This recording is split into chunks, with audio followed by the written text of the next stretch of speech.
इमाम साहब ने निकाह पढ़ाने से किया इनकार तो दुल्हा और दुल्हन के पक्ष के लोगों ने डंडे से उन पर हमला कर दिया, पूरे परिवार पर, और उनके घर जाकर उनके तमाम घर के सदस्यों को मारा जाता है, पीटा जाता है। अब अंदाज़ा लगा सकते हैं कि कौम किस तरफ जा रही है और किस तरह की नापाक हरकतें उलमा के साथ में कर रही है। पूरा मामला यूपी के ज़िला बिजनौर का है, थाना चांदपुर लगता है, और एक गांव है रसूलपुर नगला।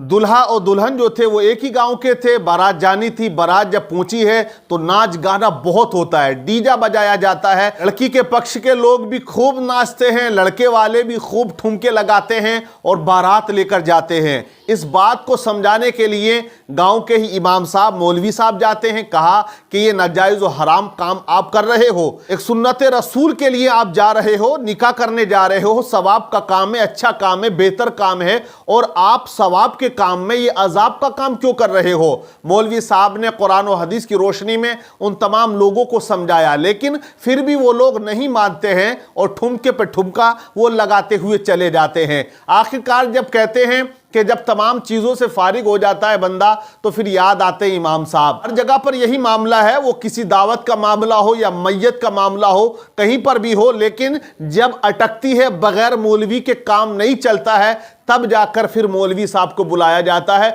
और फिर कहा जाता है उनको कि हजरत निकाह का वक्त है, आप निकाह पढ़ा दीजिए। मौलवी साहब ने कहा कि मैं वो निकाह हरगिज़ नहीं पढ़ाऊंगा जिस निकाह में नाच गाना हुआ हो, डीजा बजा हो, डांस पार्टी का पूरा प्रोग्राम रखा गया हो, समझाने के बावजूद भी ना माने हो। उसके बावजूद इमाम साहब ये कहकर चले जाते हैं। अब जो है दुल्हा दुल्हन वाले जो है थोड़े परेशान हुए और अतराफ में उन्होंने तलाश करना शुरू करा। कहीं दूसरी जगह से मौलवी साहब को ला रहे थे, उनको जब पूरे मामले का पता चला तो वो वापस हो जाते हैं, उन्होंने भी निकाह पढ़ाने से इनकार कर दिया। तीसरे मौलवी साहब की तलाश की जाती है, उनको जब पूरे मामले का पता चला तो उन्होंने भी निकाह पढ़ाने से इनकार कर दिया। आखिरकार फिर एक मौलवी साहब से राब्ता किया जाता है और कहते हैं कि कोई ना कोई तो ऐसा होता है जो पढ़ा देता है। वो आए और उन्होंने बगैर किसी तहकीक के खैर निकाह पढ़ा दिया। मैं तो ये कहता हूं पढ़ाना ही नहीं चाहिए था जब तक कि वो तमाम लोग तौबा ना कर लेते और आइंदा ऐसी हरकत करने से वो बाज ना आते और वो अहद करते हम कभी ना करेंगे, लेकिन कभी ना कभी कहीं ना कहीं कोई ना कोई ऐसा मामला बन जाता है। बहरहाल वो निकाह पढ़ा दिया। आखिरकार बारात 4 घंटे लेट हो जाती है, काफी उनको इंतजार करना पड़ा।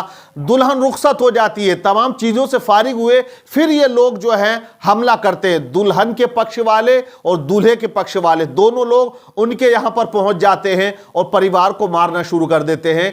6 लोग बुरी तरह से घायल हो जाते हैं। जो मौलवी साहब है उनके एक छोटे भाई को दिल्ली रेफर कर दिया है, उनकी हालत बहुत ज्यादा गंभीर है। तो आप ये अंदाजा लगा सकते हैं कि डीजा बजाने की जिद को लेकर ये तमाम मामला पेश आया। मौलवी साहब जैसे गए थे, समझाया था, वैसे ही उन लोगों को मान लेना चाहिए था और डीजे को बंद कर देते और तौबा कर लेते तो ये नौबत नहीं आती और ये मामला नहीं बनता। और एक कौम के जिम्मेदार होने की वजह से इमाम साहब ने ये काम किया, क्योंकि तमाम अतराफ में ये ऐलान हो चुका है पहले भी कि जो भी डीजा नाच गाना करेगा उसका निकाह नहीं पढ़ाएंगे। आपने भी देखा होगा बहुत से शहरों में ये ऐलान हो चुके हैं और किसी हद तक इस तूफान बदतमीजी पर रोक भी लगी हुई है। लोग डर रहे हैं और बच भी रहे हैं, लेकिन आज भी ऐसे कुछ जाहिल अनपढ़ गवार लोग मौजूद हैं हमारे समाज कौम के अंदर जो अपनी दादागिरी, नेतागिरी और अपनी दौलत का जो नशा है उनको वो दिखाने की कोशिश किया करते हैं। लेकिन होना यही चाहिए कि जहां भी डीजा हो, पूरे इलाका हो या पूरा शहर हो या पूरा जिला हो, कोई उसका निकाह ना पढ़ाए किसी भी हाल में और उसका बिल्कुल मुकम्मल तौर से बायकाट कर देना चाहिए। अब देखें यहां मौलवी साहब के ऊपर ये तमाम बातें आ जाती हैं, हमला हो जाता है। मैं तो ये कहता हूं कि पूरा जो गांव था, जो मुख्तदी थे, उन लोगों को आगे आना चाहिए था और वो उस परिवार का मुकम्मल तौर से बायकाट कर दें अब कि ना उसके यहां कोई शादी में जाएगा ना उसको शादी में बुलाएगा, क्योंकि उसने ऐसा काम किया है। जब तक कि वो सही माना में तौबा ना कर ले और इमाम साहब से माफी ना मांग ले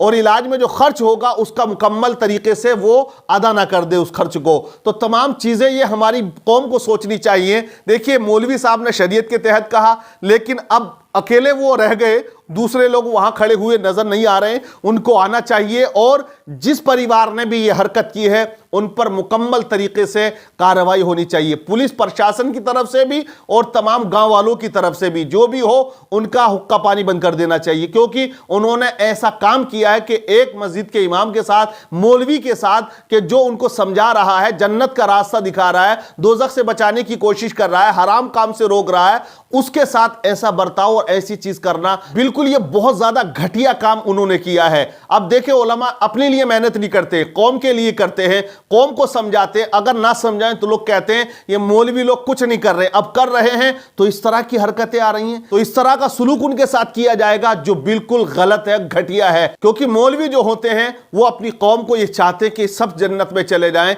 अच्छी बातें बताते हैं, रोकते हैं। और आज जो मामला आप देख रहे हैं ना दुनिया के अंदर, जो रुका हुआ है, अभी जो पर्दा दिखाई दे रहा है, अभी जो मस्जिदों में नमाजी दिखाई दे रहे हैं, अभी जो कुछ घरों से कुरान पढ़ने की आवाज आ रही है, अभी जो माह रमजानुल मुबारक के महीने में लोग उसका जो है एहतराम करेंगे, रोजा ना होकर भी ना खाएंगे, ये उलमा की मेहनत का नतीजा होता है। उलमा इकराम तकरीरें करते हैं, समझाते हैं, बताते हैं, वरना कौम को अगर छूट मिल जाए, इनको समझाया ना जाए, दोज़ख का अजाब इनको बताया ना जाए, जन्नत की बहारें इन्हें सुनाई ना जाए, खुदा का खौफ इनको दिलाया ना जाए, तो ये लोग तो सरेआम कुछ से कुछ करना शुरू कर देंगे। लेकिन ये तमाम जो आज इस्लाह हमारे मुआशरे के अंदर दिखाई देती है, ये तमाम क्रेडिट उलमा को जाता है, अइम्मा को जाता है, जो मेहनत करते हैं, हर जुमे में समझाते हैं, हर एक महफिल पाक में जाकर जगह जगह वो तबलीग किया करते हैं, बताते हैं। अगर ये लोग तबलीग ना करें, बताएं ना, समझाएं ना, तो फिर आप समझ सकते हैं कि हाल क्या हो, मामला क्या बने।